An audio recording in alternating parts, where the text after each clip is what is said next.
Hi, I'm Irving, and I'm an Adamaniac. Noon in Gotham City. While millions of workers hurry to their midday meal, at a posh private luncheon, the city's 10 best-dressed women are being named by the town's top couturier, Rudy Gernrich. That is definitely a joke for adults. The name of the place, I mean. La Maison du Chat. If you don't know what it means, run it through Google Translate. You'll understand.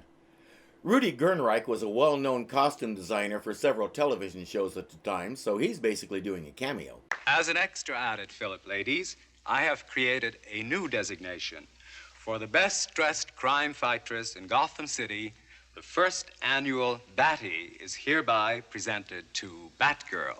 How many entries were there? Commissioner Gordon is accepting the award on behalf of his daughter, Batgirl. Ridiculous. It's Catwoman. I said ridiculous, nonsense, foolish prattle. How can Batgirl be the best anything when Catwoman is around? Because the award was for crime fightress, not crime doeress. Not your category. Just a minute, Catwoman. You can't come here and disrupt a luncheon like this. For my awards, Ah, but I can, gentlemen. And I have. I always have to laugh when someone says, "You can't do that," while the person is obviously in the process of doing it. And while she's carrying on like this, everyone just stands there doing nothing, including the chief of the finest police force in the land. You ladies with your fancy hairdos, what do you know about beauty? After you suffer the effects of my hair-raising balm, you will never be able to raise your heads in public again. Then we'll see who's the fairest of them all. No, not our hair, anything but that. Nice job of letting her know just how effective it'll be. And it is.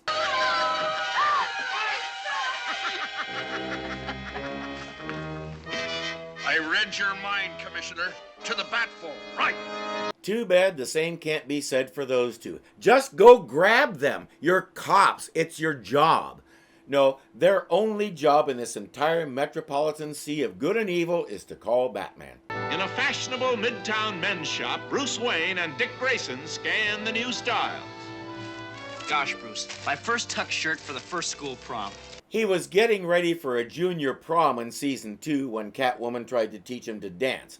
In Season 1, when the Joker invaded the high school, he was senior class president. Now he's getting his first tux for his first prom. Dick Grayson really is aging in reverse. The pen in Bruce's pocket starts beeping and flashing exactly like the bat phone. It's a good thing there's nobody else around to ask him about it. We'd better get home. No, there's no time for that.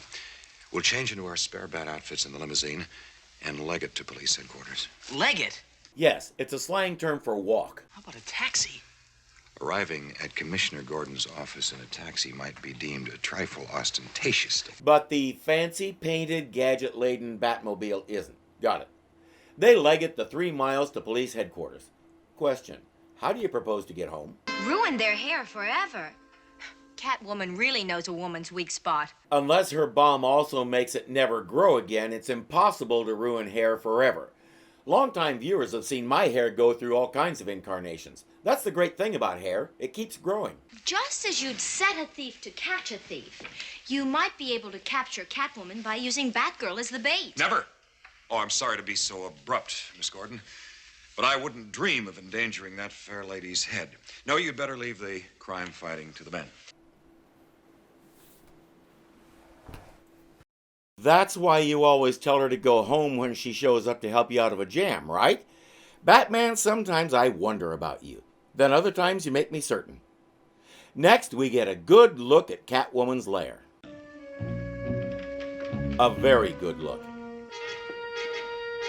A really good look. More look than anybody could possibly want. I am pleased to say everything is going exactly as scheduled. Batgirl is the perfect mouse for my cat trap. She'll catch Batgirl, use her as bait to catch Batman and Robin, then do away with the whole bunch of them.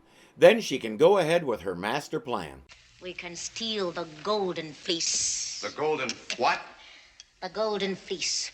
It is the single most valuable piece of clothing in creation. $1 million worth of 24-karat gold cloth. $1 million was the value of the costliest garment in the world in 1968. That part of the story has not aged well. All woven into one gorgeous garment, belonging to Queen Bess of Belgravia. I managed to purloin this picture of it today at the couturier's luncheon. Belgravia is that country right next to that other one we were talking about. Oh, I glow at the thought of that garment. She does the purring sound better than Julie Newmar, I have to give her that. Well, how much can we get for it on the open market? There is no open market for it. Then what good is it?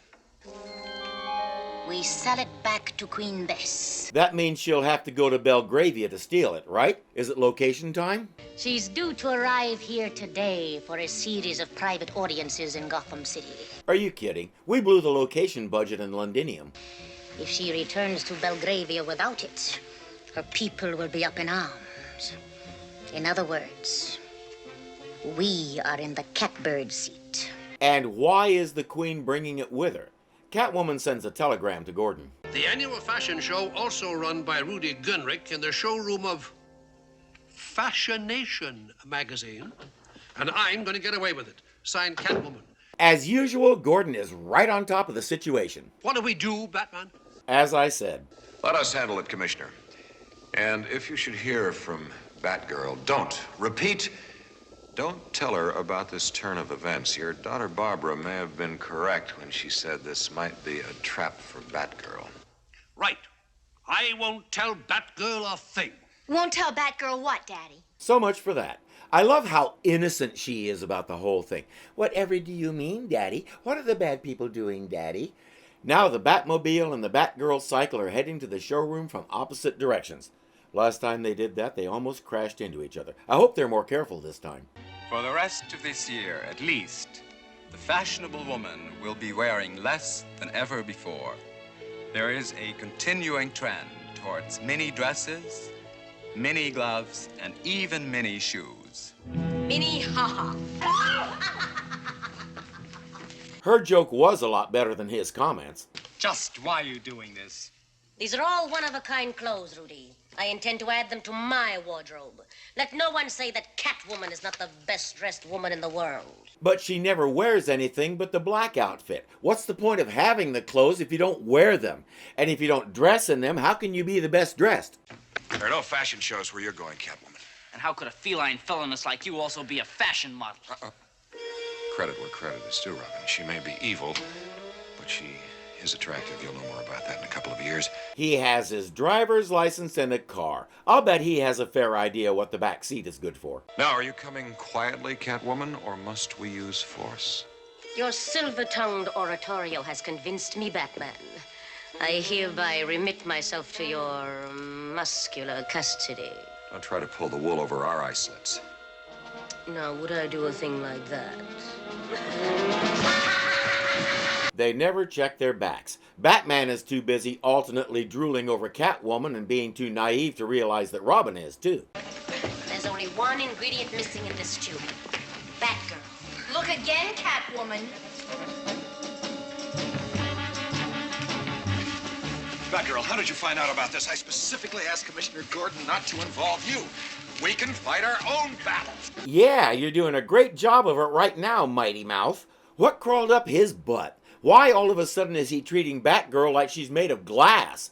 Is her success as a crime fighter threatening his manhood? Is he hot for her and afraid her hoo-haws will get damaged? What is his problem?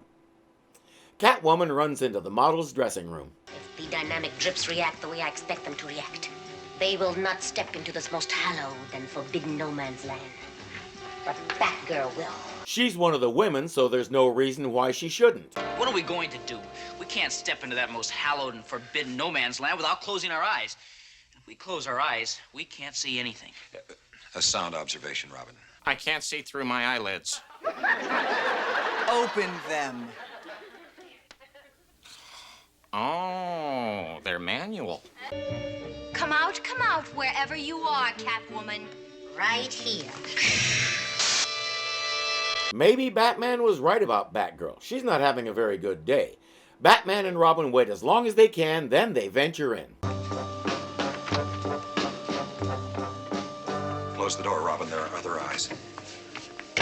Oh, just tell the models you're coming in and they can cover up. When I was going to a little Bible college in central Montana, we had men's and women's dorms, of course. Sometimes a man had to go into the women's dorm for some reason. Sometimes a woman had to go into the men's dorm for some reason.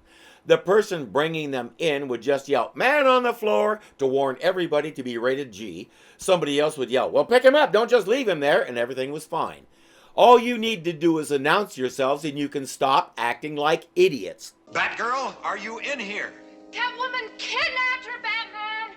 Holy Robert Louis Stevenson! Which direction did they go? Out through the side door. Thank you. Oh, no, to your left. Either tell them they can uncover their eyes, or one of you go over there, take Batman by the hand, and lead him to the door. Excuse me. Careful, Robin. I think it's a lady. Or not. The models are too busy rolling on the floor laughing. May I suggest you take your hands away from your eyes? You're liable to maim yourself. We're fully closed.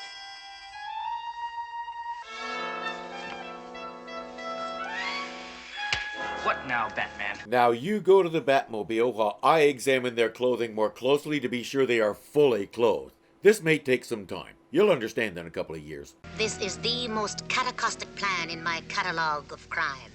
Looks all right in theory, but how are you going to keep Batman and Robin from sticking their masks in it? Simplicity itself. Look, here we are on Pussyfoot Road. I don't know why Batman didn't think to look for her there. What other road would she be on? And here is the Belgravian embassy, where Batman has been invited by Queen Bess for a private audience at 3 o'clock. So, we steal the golden fleece there, at the precise moment. Don't you mean precise moment? The turgid twosome arrive here to rescue their precious ally, Batgirl. Since the dynamic duo can't be in two places at once and would never allow a damsel in distress to perish, they'll be here rescuing Batgirl while Catwoman steals the fleece. Batgirl says, "You're wrong. They know I'm expendable just like they are. They'll be there at the embassy to stop you." Angora, gag her. Crime fighters should be seen and not heard. As long as they're well dressed.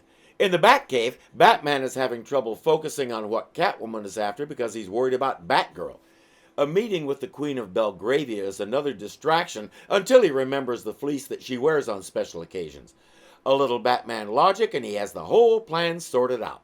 Let's get to that meeting. It's 20 minutes of 3, Batgirl.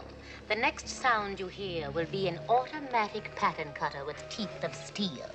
It will take just 20 minutes to do the work cut out for it, to cut you into a perfect pinafore. It always has to be something connected with the main plot. They can't just throw her in front of a bus or something. She calls Gordon's office and tells Batman where to find Batgirl. She'll be dead at 3 on the dot if you don't get her out. What are you going to do? Send the cops to rescue Batgirl. There won't be anybody guarding her. They'll be at the embassy with Catwoman. So all they have to do is go there and untie her. You go to the Belgravian embassy, Commissioner, and look for trouble. Yes, Catwoman may be there. You go quickly, and we'll join you there. But be wary.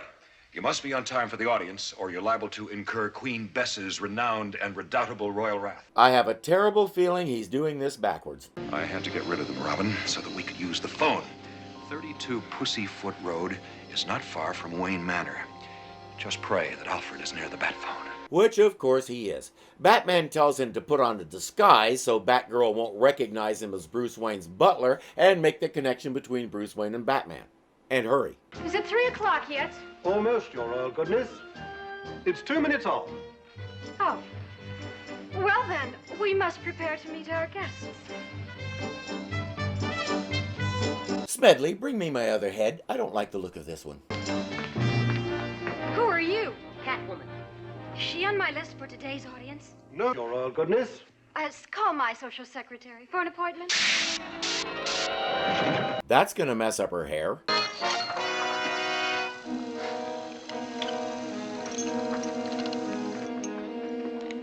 Oh, thank you, whoever you are. Think nothing of it, sweetheart. As a matter of fact, it was selfish of me. Selfish? Yes. I'm the janitor here. If that machine had sliced you to bits, I'd have to clean up the mess. Has anybody ever counted the number of accents Alan Napier could do? You look very familiar to me. Me? Oh, no. No, I'm the oldest living hippie in this country. Of course, you may have heard about my being the first Boy Scout dropout at the turn of the century. Love. See you around. He should have whispered Miss Gordon as he left, just to mess with her head. How very nice of you to come. And tell me, where is the much admired Batman and his youthful companion?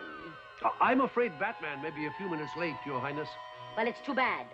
Because if they had been here, they might be able to save your worthless hide. I beg your pardon? What a surprise. There weren't many clues, except for that was plainly Catwoman's voice and she was hiding her face. Not much to go on. Saints preserve us. It's Catwoman. As always, O'Hara has a firm grasp on the obvious. Now that Batman and Robin are not here to fight your battles for you, let me see how really brave you timorous tabbies are. Oh, this should be great. Get them. Seems we arrived at an opportune moment, Catwoman. Nuts. Well, there's nothing for it. She tells her two henchmen, Angor and Manx, I still wonder how much she pays these guys to put up with those names, to get them. More henchmen come out of the woodwork and it's fight time. But the presence of you here indicates that you have forsaken your partner in crime in order to pursue me. Batgirl. She should know better. She said herself they wouldn't let Batgirl die. Okay, now it's fight time. We get a lot of the usual fare, but somehow they always manage to bring something unique to every fight.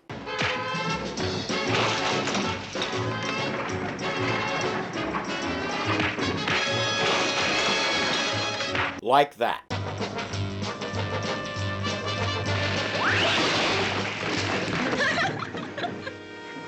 And that. The dancing was a nice touch. Crime is a bad habit, Catwoman. Let's go. Warden Crichton awaits. In the epilogue, everybody is standing at attention in Gordon's office. You know what this is, Batman? The Royal Order of the Belgravian Garter. 5 decorations, one for each of us. For finding Her Majesty's golden fleece and returning it to her. And for finding Her Majesty, locked up in a closet off that throne room she was. It's nice they found both of them. And it's a lucky thing that we discovered her, too. There are enough international crises running around. Instead of putting it around his neck, maybe Gordon could stuff it in his mouth. So much for the medal ceremony. What does Bonnie want? I thought you should turn on your television set, Commissioner. Our roving live TV unit has picked up something shocking, happening right now in Gotham City. Thank you, Bonnie.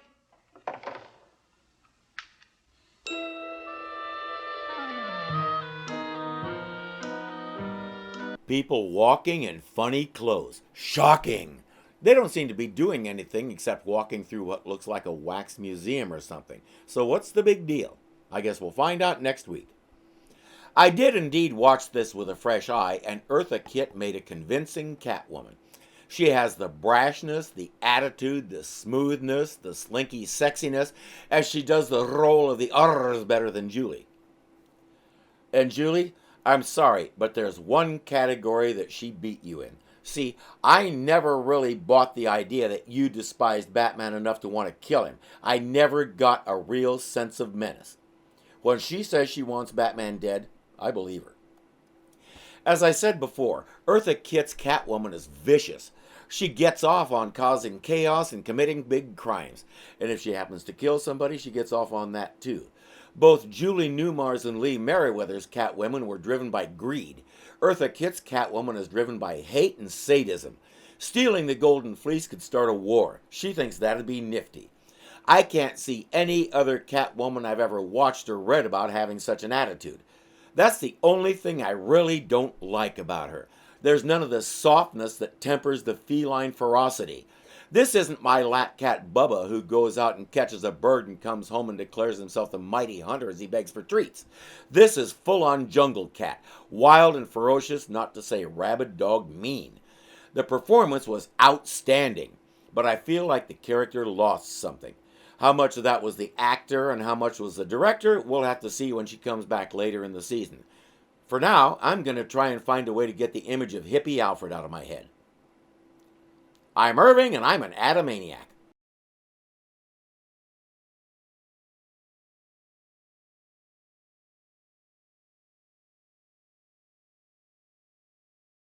Now, would I do a thing like that?